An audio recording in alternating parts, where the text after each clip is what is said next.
While the second season of Loki might not have been what Disney Plus was needing to boost their numbers, fans and critics alike are praising one aspect in particular, and that's the resurgence of Ke Huy Quan's acting career. He might be the most joyous aspect of anything from a major franchise right now. Let's talk about that on That Park Place. Hello, this is Jonas J. Campbell from That Park Place, where we cover entertainment, streaming, theme parks, and video games twice a day. Maybe hit the like button or even subscribe if you're interested in that kind of thing. Well, let's get into it. Loki. Ke Huy Quan discusses the season 2 finale and his full circle moment joining the MCU. This guy right here is a national treasure. He's probably an international treasure. Love him. Absolutely. Every moment that he was absolutely every moment he was on screen, I absolutely loved. Deadline says, it's so great to talk to you about Loki. You haven't really been able to talk about your role due to the actor strike. What have you been waiting to say? Ke Huy Quan says, when I decided to become an actor again, being part of the MCU was at the top of my list. They all welcomed me with wide open arms, and I was so happy. I was patiently waiting for the show to come out so we can go and celebrate it and tell the fans. Then, of course, the strike happened. I just want to tell everybody how proud of the show I am, how happy I am with it, and working with Tom Hiddleston, Owen Wilson, and the entire Loki family has just been incredible. We made this last year in London. I was there for 4 months. My wife and I were there. It was the first time I didn't want it to end. I was so happy. In fact, I'll tell you this. We were scheduled for reshoots this February, and I was waiting. My wife and I were looking forward to spending more time in London and with our Loki family. And all of a sudden we were told, oh, we don't need to do any reshoots. It's all good. I was kind of disappointed. I was actually disappointed that we didn't get to go back because of how much fun we had. So we made history. We make history 2 times. One is the first series of Marvel getting a second season, and the second is the first time a Marvel show didn't have any reshoots. I'm so proud of that. This guy is amazing. So pure. Pure. I just feel happy thinking about him. Put him in Amon Vellani in the next movie. That's your lead, Marvel. I mean, just put him anywhere. Put him, and next to Amon Vellani. That would be amazing.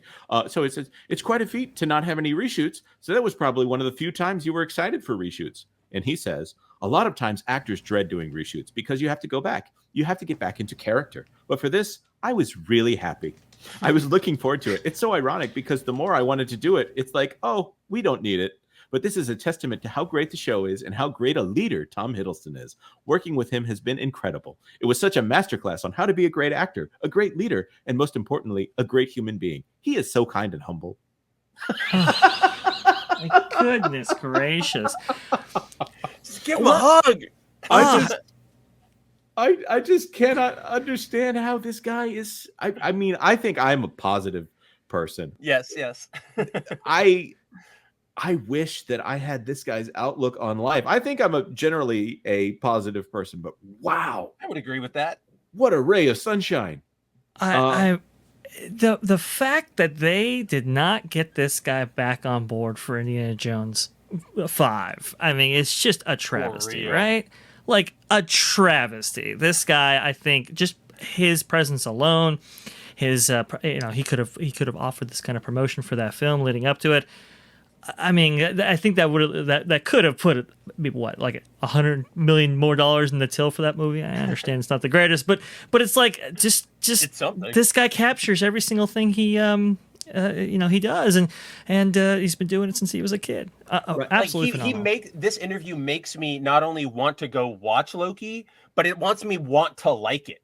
You know what I mean? Like, I want to go in and be like, you like this so much, I want to like it too. Even against all the sensibilities we all have from being in this field, I want to go into this and be like, I want to like it for you, man. Pure. I think that, while I do not want Lucasfilm under its current leadership to touch Indiana Jones again, I think they have thoroughly desecrated that corpse.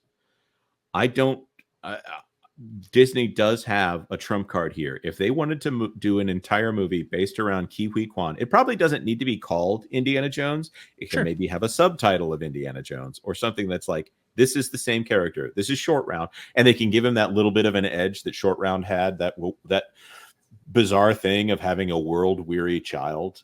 Heck yeah, that was but you've got I one like more that chance. description. Yeah, here. So good. And he's a great moment in a pretty dark film. I mean, him pulling back Indiana Jones in those final scenes after Indy's been brainwashed and wait a minute, you call him Dr. Jones? Dr. Jones. That's right. I got to be careful with that before people think I'm trying to make something. Dr. Jones. Ke Huy Quan is a treasure, and he needs to be preserved. And if you want to make him a superhero in the MCU, I would not mind it. We can go for it.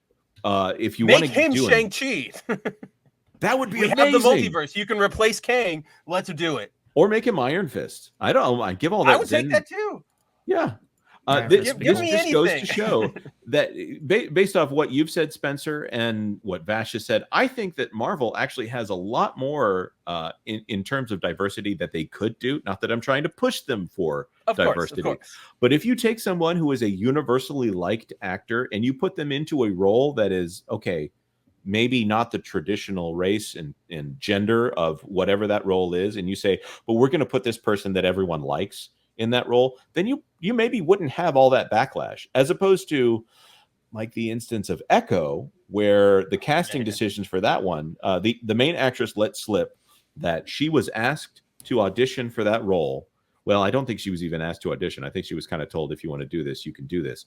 You can have it, yeah. Yeah, that girl was not an actress. I think she was maybe a model. This was a person that I think they looked at her immutable characteristics and the things that she could not change about herself and said, in fact, those are the things that we want for our next Marvel lead.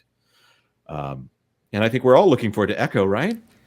Yeah. I think they're looking forward to Echo, right? So much so that it's not necessarily part of MCU core canon. Yeah. Is that right? Yeah, we're probably going to have to talk about that here on that Park Spotlight thing. Look, I'm super excited for this show because I know it's going to be a dumpster fire. Like, we know the production problems where, it was supposed to be a regular series and then they cut it down to 7 episodes and then it was 6, then 5 episodes and then they canned it and then they brought it back.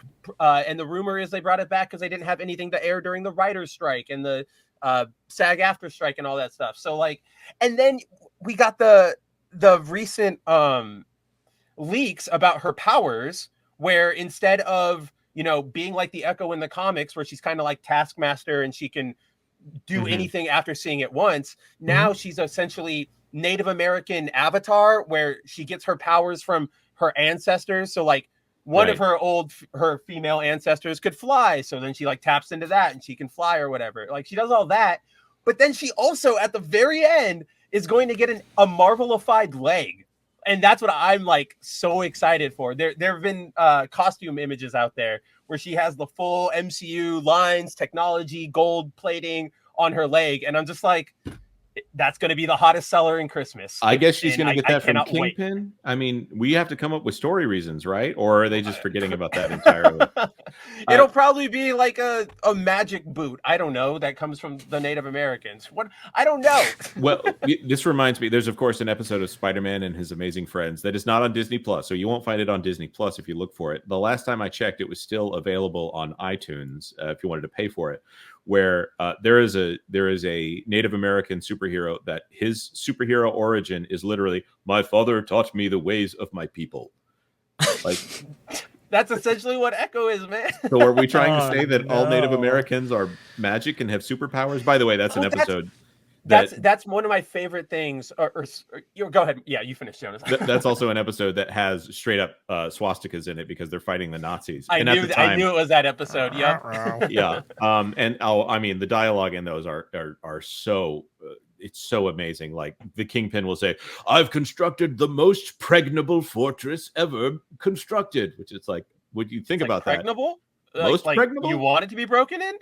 Is it at the bottom of a slide? I don't understand. What is This conversation was originally part of That Park Place Live, which we do every Tuesday at 10 a.m. Eastern Time. Feel free to hit the notification bell if you'd like to be notified when we do that. Of course, like this video if you like this video, share it out on social media if you know someone who might be interested in this kind of thing, and we would be honored if you would subscribe to That Park Place for all the news that should be fun. Thanks for watching That Park Place News. For more information, consider checking out www.thatparkplace.com. And don't forget to subscribe, share, like, and send this out on your favorite social media accounts.